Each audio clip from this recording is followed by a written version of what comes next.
The Resident Evil Village Platinum is rated at around 6 to 7 out of 10 and it will take you 30 to 40 hours.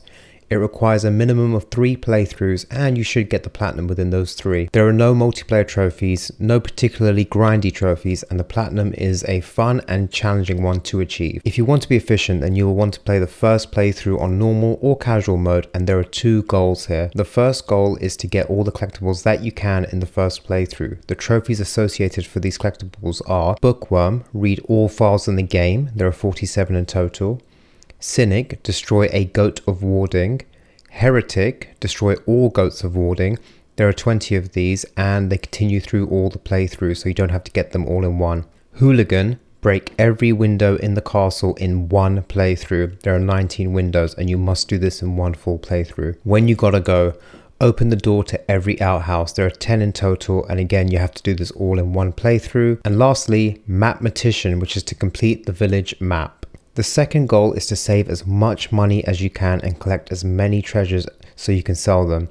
We are saving money to buy powerful weapons to help us in the Village of Shadows difficulty, which will be our third and final playthrough.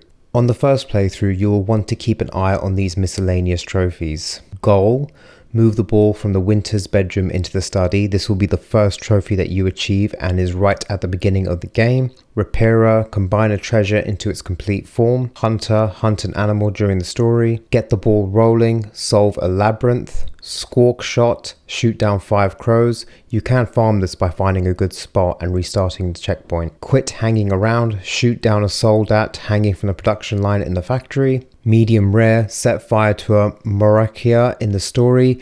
As you complete the map to get Mathematician, you will find a place where you have to do this to get a treasure, so don't worry too much about this. And then fast reflexes, knock a flaming arrow out of the sky with a close combat weapon in the story. So as you approach the stronghold around 3/4 into the game, you will find a really great spot to farm this. The second playthrough should be on New Game Plus, so you keep upgrades and money, etc. And for this, it will be knife only, except when the game forces you to use a gun. On this run, you will also want to do a speed run, so finish in less than 3 hours, and also use 4 or less recovery items and spend less than 10,000 lei. It sounds harder than it is, but it is okay in the end. With each playthrough, you will earn CP from all the achievements you get in the game.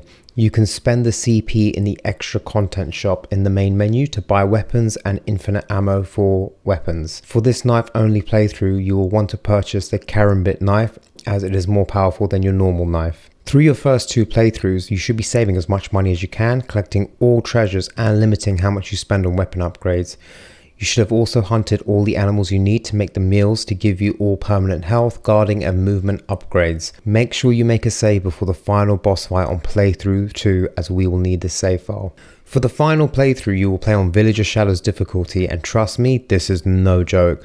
The enemies move very quickly and can kill you in 2 to 3 hits. Enemies spawn in different places now, so you will be caught by surprise many times. The best way to handle this playthrough is to purchase and fully upgrade the Stake Magnum, the most powerful gun in the game. In total, it will cost you 2,100,000 lei to purchase the gun, the attachable parts, and to fully upgrade it. If you don't have all the money, you can still buy the gun, the parts, and only upgrade damage, and then keep upgrading it in the early part of your playthrough. It is also handy to keep a sniper weapon so you can shoot unaware enemies from far away. Out of the Resident Evil games I've played so far, I would say this playthrough is one of the hardest, particularly as there is a section near the end of the game where you cannot use your Stake Magnum and will take on 2 bosses with weapons the game forces you to use. But trust me, if I can do this game and get the platinum in it twice, you can definitely do it. The last part of the platinum is the Mercenaries mode. There are 8 levels and you need to earn an S rank in all of them. Now, I didn't complete this with Ethan, who's the main character using Mercenaries. I bought the DLC, and thankfully via the DLC you can use Chris in Mercenaries. I would highly recommend buying the DLC on sale, as it gives you an epilogue to play. It allows you to play the game in 3rd person mode, which is awesome, and you get to use Chris in Mercenaries, which makes it so much more easier. I made a video on how to beat Mercenaries easily with Chris, which I will link here and include in the description below.